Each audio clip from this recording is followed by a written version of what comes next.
You're listening to Dr. Tony Nader, the podcast, dedicated to exploring the full potential of human physiology and mind, with focus on ancient and modern techniques of self-development. Spend some time with Dr. Nader, who is leading the way in the science of consciousness, and begin your journey to better understanding the relationship of mind and body, consciousness, and physiology right now. It's a great joy to be with everyone today discussing one unbounded ocean of consciousness, a big name, a huge reality of life and of being. It really was my joy to share with all of you, and I thank you for being here and participating on Facebook and Instagram. We'll be taking chapter by chapter and discussing these values of knowledge and understanding and answering your questions. So welcome again to this wonderful time together of knowledge and experience, of practical values. And this is really a path that we will take for about 7 days in this week, going chapter by chapter and thinking together through this book, which can look at the beginning as if it's a philosophical book about life and living, but it's really a story, and it's a story in which the characters, rather than being individuals or human beings, are really aspects of life, and they have tensions between them. And I would really love you to see this book as a story, the story of these characters and their importance in our life and importance in your life. What are these characters? They are important ones. They are happiness compared to suffering. They are freedom compared to determinism and inability to make a choice. They are reality compared to illusion. They are values compared to ideals, compared to powers of making the best of our life and how to go, where to go. They are very real. They are our own stories. In fact, this book is about yourself, about myself, about who we are, where we come from, and where we will go. So that's really our story. It's the story of beginning and the story of continuation and evolution, and where does it lead us?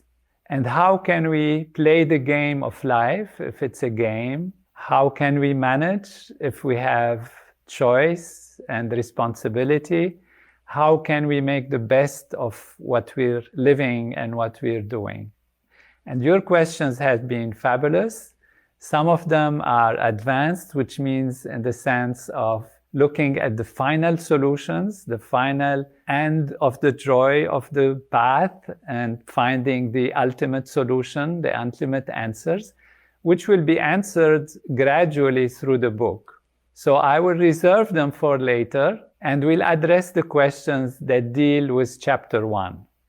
Chapter 1 is a chapter of beginning, where it all began, and the characters that we talked about are being presented. These characters start with an experience of life where we look around as we are all living today. We are living in a situation of a pandemic, of lockdown, of insecurities, uncertainties about the future. Things are changing, things are happening in a tremendously moving way, and sometimes leading to pain and suffering, and sometimes leading to a sense of loss of understanding, loss of meaning of life and what we are doing. And that is a reality that we live. And this is contrasted with ideas, thoughts that are about happiness and the nature of life being happy, or the nature of life leading us to happiness. And this is one of the main questions that were asked, and they were asked by many of our friends who are attending the Facebook and Instagram.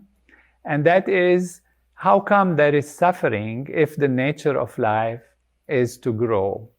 Again, this is to be resolved through the book, but at this point, we want to realize something, and that is whatever we are experiencing right now, or whatever we can experience during a moment of reality, is not necessarily itself the nature of life. So there is the nature of life, and there is what we are experiencing. So what we experience is a perception. It's also a reality that we go through, and it is in a dynamic tension with really what is the purpose of life. Basically, if life is evolving in a direction that is evolutionary, that is in the direction of growth on an individual level and on the social level, then we are flowing with the stream of life. And if it is not, then we can find struggle and strain. And therefore, we have to find our path so that we can get to the fastest path of evolution, which itself gives us happiness and growth. And that leads to two different perceptions of reality. One is that reality is made out of material aspects, physical aspects, or another one, and that is that life is made out of more spiritual aspects, more mental aspects, more levels of consciousness, levels of awareness and understanding. And that reality of unbounded consciousness, awareness, being on the field of experience is not necessarily leading to the same conclusions as if we take the original understanding that reality is made out of the physical universe, of the physical world. Now, both are there. We cannot negate the existence of one or the other, but we have to realize that we live our life through our awareness. We live our life, of course, through the physical body, but the physical body, as we will see in the book, is itself an expression of consciousness, an expression of awareness. And therefore, the starting point is consciousness. The end point is wholeness of all that is physical and mental at the same time. And that is really the story of how the book takes this apparently hard problem of what are things made of and get us into the realization that what our senses show us, what our intellect might have fathomed and understood, is not the ultimate true reality of life. That there is something more profound in that, and that if we are established in that and aware of that, then we can understand the process of manifestation, and we can understand the reasons why we have what we have, why we encounter what we encounter. And that will be the story that we will go through in the book. Let me take some more of your questions directly. Gloria asks a beautiful question from the United States, because in the first chapter, I mentioned how I went through my experience, original experience, and then how I met Maharishi, and then how I became responsible or given a big responsibility for this program of transcendental meditation and the program of consciousness and giving knowledge about consciousness to the world. So she says, how did you go from seeing Maharishi on TV to being the leader of his movement? And can you talk more about your time with Maharishi? It was a wonderful experience. And then Gloria says at the end, I think you will need to write another book. And that is really the true reality. It will be a book, a long book of apprenticeship, of learning. With Maharishi, what I have learned is that life is full and there is always a solution to everything that we meet. There is never an obstacle. And that life grows in waves and waves of fulfillment. We have to learn from what we go through, and we have to have a big vision, a big understanding, broaden our awareness, and all the solutions will be there. So my work with him was a work of research, a work of scientists, a scientist researching the relationship between matter and consciousness, understanding the reality of life, and trusting what he says, trusting his experience, his knowledge. I have trusted the material level. I put myself in the physical realm. Science is a powerful approach to understanding what is true. It is verifiable, systematic, it leads to results, and therefore the scientific method is absolutely great, absolutely wonderful. And it leads to understanding in a more and more clear way the realities of life. There is one thing in science that is missing, and that is the original assumptions. The original assumptions in most scientists, but not all of them, actually most scientists who have come to greater understanding of nature have realized that there is something deeper on the level of life than the material life. But in general, the original assumptions of scientists is that everything comes from matter. This is what our senses tell us. This is what we observe. It is the observation that everything we can touch, everything is changing all the time. Everything is either energy or matter. We have tables, we have chairs, we have planets, we have a physical body. That's what we see, that's what is real, that is what is there. And these are there, and we see them, and of course they exist, and we don't deny it. It's not saying this is an illusion. However, what are they made of? And that is the key point with Maharishi, that everything actually is made out of consciousness. That is a hard thing to accept and understand right away, because consciousness is something abstract, and the other levels of reality are material. And that is where the hard problem of consciousness and matter is turned around from saying how matter creates consciousness to saying how consciousness can create matter. The basic work that I have had the joy to do with Maharishi and the chance is to connect matter with consciousness and connect the dynamics of consciousness with the dynamics of the material world, with the dynamics of the evolution of matter from what seems to be fields of energy into particles and outer expressions. But on the transition of these levels, there is reverberations of these energies, reverberations which are like sound, and these are available in Veda and Vedic literature, which is the ancient knowledge from where all the yoga and the meditation comes. And I've had a chance to connect these two values based on my scientific research and on the understanding and complete knowledge of Veda that Maharishi has organized. And so this was really a time of research, a time of scientific investigation into the connectedness between the mind and the body.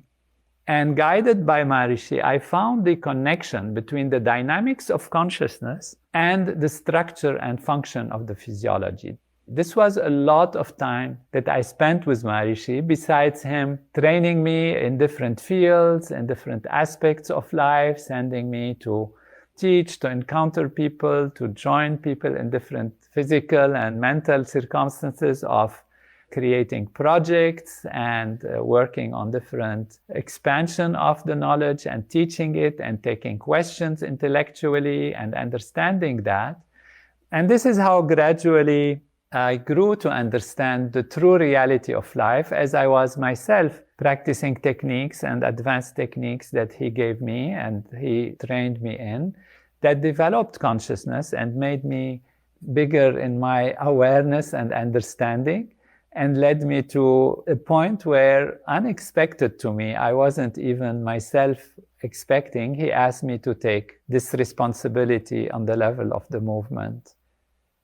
I have a question from Rasha about the print book, and another question also wanting to know when the book will be available in print form by David and others. And this is coming very soon in English and in many other languages also. There is a question about what is the relationship between joy, happiness, and where they are in the nervous system, and different aspects of emotions. And these are really a process rather than a particular part in our nervous system. They are a process, which means when we are evolving, when we are growing, when we are having meaning to our life, then we are feeling happiness.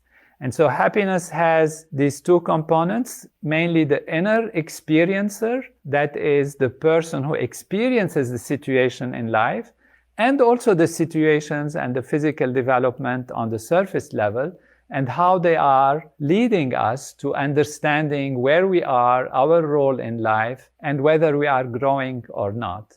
If we feel we are expanding, we are growing, which means growing in understanding, growing in love, growing in beautiful things that we can create and do and see and have a meaning to our life, then happiness is a process that is experienced and that is involving the entire reality of our being. Is just an indication that we are in the right direction of growth and development. I'm going through some of your questions. What's the difference between the following meaning? This is Dave also is asking, between higher states of consciousness, normal states of consciousness, altered states of consciousness. And consciousness is what we have as the basis of our existence and experience of reality. And this experience can be not there during deep sleep, even though deep sleep is normal. Yet, of course, during deep sleep, our body is awake, is experiencing things. It experiences and reacts to cold and hot.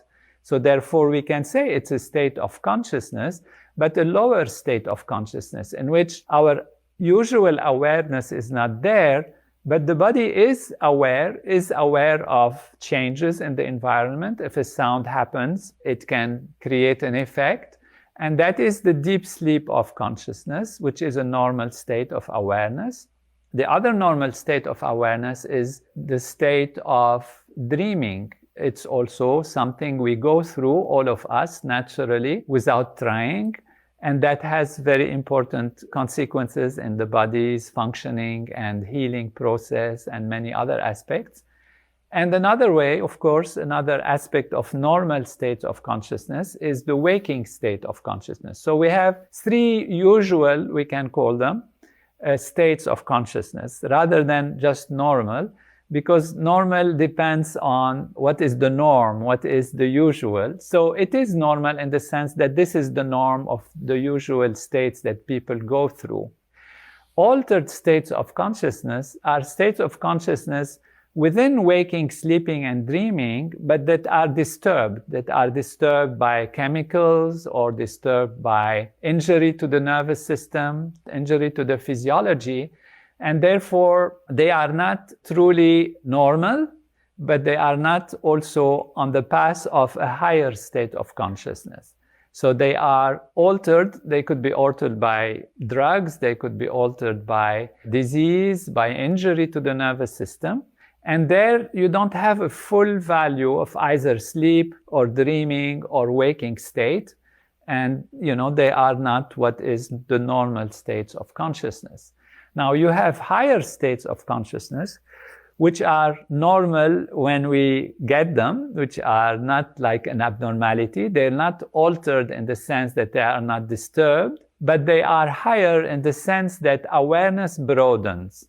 And these awareness broadening experiences are truly part of our reality as we transcend and experience the self more and more. Usually, we are not aware of who we are within ourselves, and we experience the objects. Only we try to remember who we are and have a feeling of who we are. But as we experience objects, we get lost in the object of experience. Remember, when you look at the flower, you see a flower, you look at the person, you see the person, and they become in your consciousness. So your consciousness is taken by these experiences. Whereas if you transcend and go to yourself, you experience a new state of consciousness in which you are awake, and this is described briefly in the first chapter also as the fourth state of consciousness. You are deeply awake within, yet you are very rested. And that is a higher state of consciousness because there you experience the continuity of life. You experience the oneness of and wholeness of life and living. And in this way, you are experiencing something new, which is non-changing. Whereas in daily life, in daily experience, everything is changing all the time. So this is the experience of the absolute reality rather than the relative changing reality.